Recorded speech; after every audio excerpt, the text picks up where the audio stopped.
আসসালামু আলাইকুম। বাংলাদেশে গতকাল আর আমেরিকাতে আজকে, অর্থাৎ আজকে আমেরিকাতে শুক্রবার বিকেল আর গতকাল বিকেল ছিল হলো আপনার বাংলাদেশে। তো গতকাল বিকেল 3টে থেকে বাংলাদেশে রাজনীতিতে একটা যুগান্তকারী অধ্যায় আমি বলবো শুরু হয়েছে। সেটা হলো ছাত্রদের দ্বারা গঠিত জাতীয় নাগরিক কমিটি নামে একটা দলের আত্মপ্রকাশ ঘটেছে।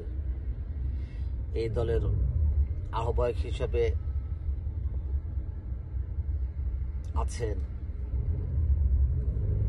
সাবেক তথ্য উপদেষ্টা, ইয়াং জেনারেশনের আইকন জনাব নাহিদ ইসলাম।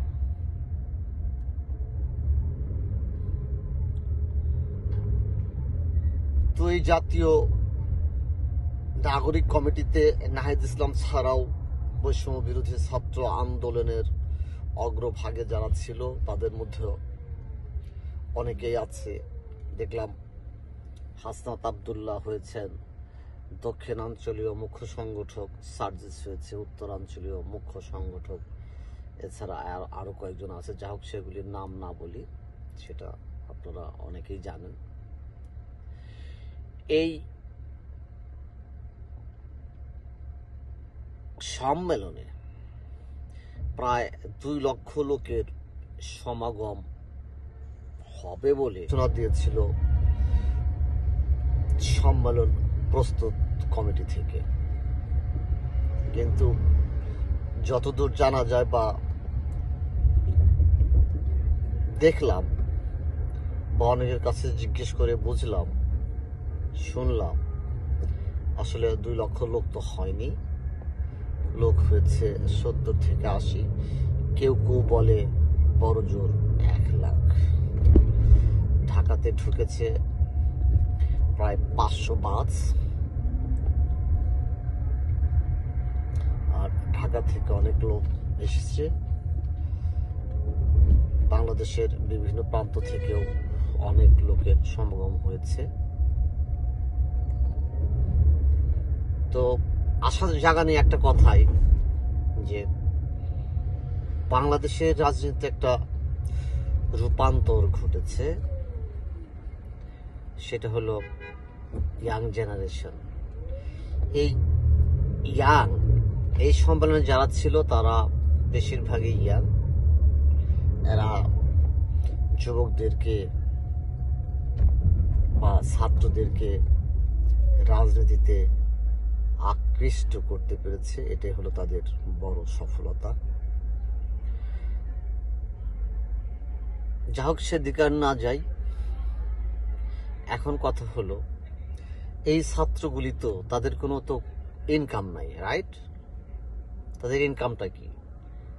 আমরা জানি ঢাকা বিশ্ববিদ্যালয়ে যারা পড়ে, পাবলিক বিশ্ববিদ্যালয়ে যারা পড়ে, বেসরকারি বিশ্ববিদ্যালয়ে যারা পড়ে, সিনিয়র স্টুডেন্ট যারা, তারা মোস্ট অফ স্টুডেন্টই তারা আসলে টিউশনি করে। আর হাসনাত আব্দুল্লাহ তো বলেছে যে এখন কৃষকের ছেলে প্রধানমন্ত্রী হবে, কামারের ছেলে প্রধানমন্ত্রী হবে, সুতারের ছেলে, মিস্ত্রির ছেলে, তারা প্রধানমন্ত্রী হবে। ঠিক আছে, তার এই কথাকে আমি অ্যাপ্রিসিয়েট করি, কারণ দরকার আছে। আমিও চাই বাংলাদেশে প্রত্যেকটা নাগরিক প্রধানমন্ত্রী হওয়ার মতো যোগ্যতা অর্জন করুক। Speed trap reported ahead. I'm a risk taker, but not on the roads. আমার কথা হলো, এই যে যারা সম্মেলনের আয়োজন করলেন বা সম্মেলন করলেন 1 লাখ লোকের, এরা তো সবই ইয়া। তাদের তো এক্সট্রা কোনো ইনকাম নাই, আছে? তারা কি ব্যবসা করেন? তারা কি চাকরি করেন? তাহলে এই 1 লাখ লোক যে সমাগম করলেন, এই 1 লাখ লোক সমাগম করতে কত টাকা খরচ হয়েছে? এই টাকাটা তারা কোথায় পেলেন? তারা কি সেটা প্রকাশ করবেন? এই টাকাটা কি যতজন লোক এখানে উপস্থিত হয়েছে তাদের চাঁদার বিনিময় হয়েছে? তারা কি তাদের পকেট থেকে প্রত্যেকে চাঁদা দিয়ে দিয়ে এই সম্মেলন করেছেন? না এই সম্মেলন করার জন্য তাদেরকে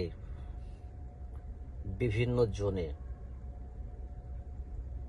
ফান্ডিং করেছেন? কারা সেই ফান্ডিং করলো? কারা তাদেরকে টাকা দিয়ে তাদেরকে রাজনীতি উৎসাহিত করছে?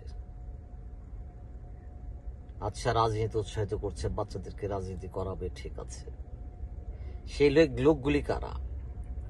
আমরা দেশের সাধারণ জনগণ হিসেবে সেই লোকদেরকে দেখতে চাই। কারা তাদেরকে ফান্ডিং করেছে? যদি ফান্ডিং করেই থাকে অন্য কেউ, তাহলে সেই ফান্ডিং আলারা কেন ফান্ডিং করলেন? এদেরকে কি শর্তে তাদেরকে এত টাকা দিয়ে রাজনীতিতে তাদেরকে ঢোকালেন? তাদের উদ্দেশ্যটা কি? এইসব প্রশ্নগুলির উত্তর সবার মতো আমারও খুব জানতে ইচ্ছে করে। আমি জানি এই প্রশ্নের উত্তরগুলি এখন আমার মতো দেশের সাধারণ আর 10টা লোকের প্রশ্নের মতোই হবে। আশা করি এই প্রশ্নগুলোর উত্তর এই ছাত্র নেতারা দিবেন। ধন্যবাদ। ভালো থাকুক দেশ, ভালো থাকুক মা, মাতৃভূমি।